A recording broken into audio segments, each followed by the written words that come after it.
For ACUSports.com, I'm Grant Boone, talking some Wildcat football here with the head coach Ken Collums and redshirt sophomore quarterback Dallas Sealey as the Wildcats get ready to take on the University of Central Arkansas. Dallas, you have had the kind of statistical start to a season that very few have. You're second in the nation in passing yards. You're up there nationally in a bunch of categories.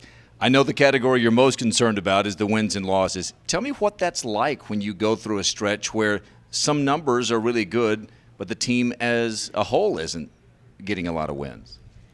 It's difficult just in the sense of I just want to win as a team. That's our mindset. We just want to win. We started out slow in all of our games so far, and we just want to get in a groove as the game starts and, kind of just let the defense work, let the special teams work, and just go win. You know, everybody looks at it and says, well, why don't you get off to a faster start? If it were that easy, then no one would ever do that. Have you been able to put your finger on what could have led to some of the slower starts? I just think it's just coming out there and being ready for the game speed. I mean, you go through warm-ups and stuff, and you're not going against the defense. You don't know really what to expect. I mean, you watch film and you prepare all week, but you don't actually play against that defense until the first few snaps and the first few possessions. And it's taken us more than a few possessions so far to get ready, and I think we just need to be ready after one or two, or go out there and just come out firing. You are a redshirt sophomore. This is your first full year as the starter.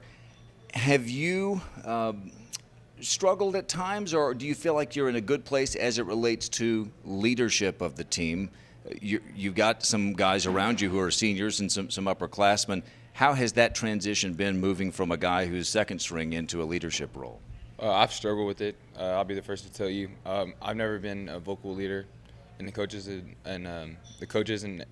some of the upperclassmen have kind of challenged me to be more of a vocal leader, and I'm trying right now. But I mean, so far this season, I've struggled with it. I've always been just kind of a lead by example guy. Growing up, like high school and my first few years here, never really had to, say much. So I'm trying, but it's definitely something I'm working on, and I'm going to try to improve on. I know that whenever your playing career ends, whether it's at ACU or at another level, that you'd like to be an offensive coordinator. So as you look maybe through the eyes of an offensive coordinator at the Central Arkansas defense, what do you see? They do a great job of what they have. They have a great D-line, very, very athletic in the back end, great linebackers, sure tacklers. And, Coach Young and Coach Collums do a great job, as well as the rest of the offensive staff, just getting us ready and putting us in positions to make plays against that defense.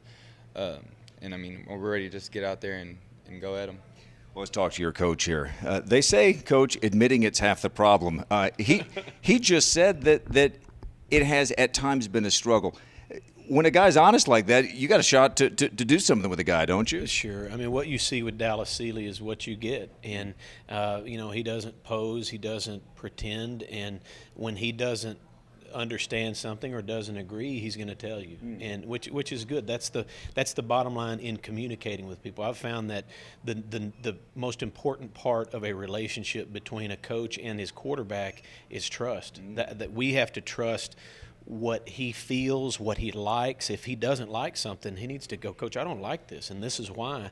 And we don't go, well, Dallas, yes, you do like this. You need to like this. It's a good play. We've run this since 2000. That doesn't matter. And so when you get to the point where you trust your people, you just want to know what you're getting, and the communication part of that is crucial. But it's different being the guy. It's different coming off the bench playing, but walking into a season knowing I'm taking every snap, and the good and the bad, and there's going to be a lot of both that happen.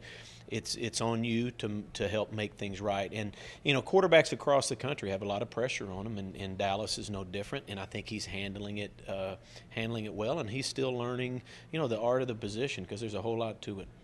You said there's been a lot of good. There really has, and the good that you've seen, you told me earlier, it does give you optimism that there's still a lot of football left, and some really good things can happen this year, right? Oh, good things will happen this year. And it's like in certain parts of our game, you watch the Wildcats and you're like, man, these guys are these guys are good. These guys are going to be good. But we're not good for the first quarter through the fourth quarter, and that's the issue. We've just got to get some things ironed out. We're still playing with new guys. All those guys scoring touchdowns, by and large, did not score for us last year. So there's still a growth process. Even though we're just 4 games in, or even though we're 4 games into this thing, we're just 4 games into it. And it is a long season, and we've got a chance to be a really good team. And at times we're good. You can see it. But time will tell on all that. But I believe in our guys and who they are. Our confidence is not shaken. Everybody's just a little agitated now that things have gone down to the wire, and we hadn't made those plays in order to win the game. But we will. You get a Central Arkansas team that already is good right now. They're 3-1 with only a loss to Samford, and that itself was a 6-point loss. When you look at their total defense and total offense, nationally, you combine it, it's only 33, like 13th offense, 20th in defense. I was just telling you that in case you weren't aware of how good they are. So those are some numbers, and numbers are great. But when you look at film and you look at their personnel on both sides of the field, what do you see? Well, you're exactly right in that numbers are great, and numbers tell kind of their own story at times. But if you want to know the real story, you want to know the real truth, you look at personnel across the board, and they're good. They've got good players on offense and good players on defense. They use what they have very well. Offensively, they're balanced. They got good running backs. They've got a couple of good receivers. A lot of times they run 3 receiver routes when a lot of teams run 4 and 5 receiver routes. They give themselves a chance to be successful. They protect their quarterback, who is very good, very capable of throwing, very accurate, and can run with the ball. So and you look at their defense. I mean, it starts with their D line, and they're big, strong guys. They're 2 deep. And I think their D-line will be as good as Air Force's for sure, and which is going to create some issues for us. And we know that going. I mean, you just ask Arkansas State. It's kind of tough to run the ball on those guys with any consistency. And you can scheme some things and make some yards, but when it comes down to it, you have to play efficiently against a good quality front. And the guys playing behind them, their linebacking core is very good. They do a great job of running to the ball, hitting. They're very physical, and they cover well. So we've got our hands full, and if we do the same thing we did last week, we'll get the same thing. People will get out on us. If we protect the ball, play with some consistency, I think you'll see a good football game, and we'll have a chance to win it in the 4th. Coach Collums' alma mater, the University of Central Arkansas, comes to Abilene, just the second home game of the season, and it's a kickoff at 2:30, and the game will be televised nationally on American Sports Network. We'll have the radio broadcast beginning with the pregame show at 2. For Dallas Sealey and for Coach Ken Collums, I'm Grant Boone for ACUSports.com.